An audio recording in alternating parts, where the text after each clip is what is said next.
Here is a video tutorial on how to open trunk from inside, when battery is dead, on Opel Astra, Vauxhall Astra and Zafira in 3 easy steps.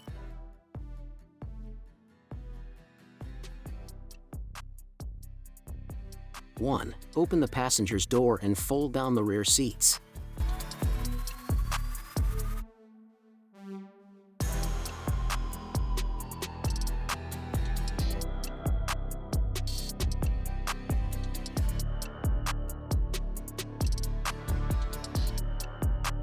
2. Go inside the trunk and remove that rubber cap using a flat blade screwdriver.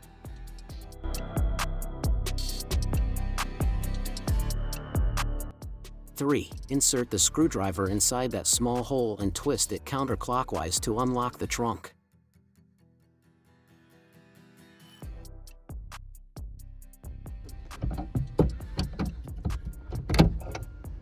After you have unlocked the trunk, all that will remain is to check the fuse from the fuse panel, the cables leading to the trunk latch, not to be interrupted, the trunk lid opening lever, check the switch from inside it, and the latch on the tailgate.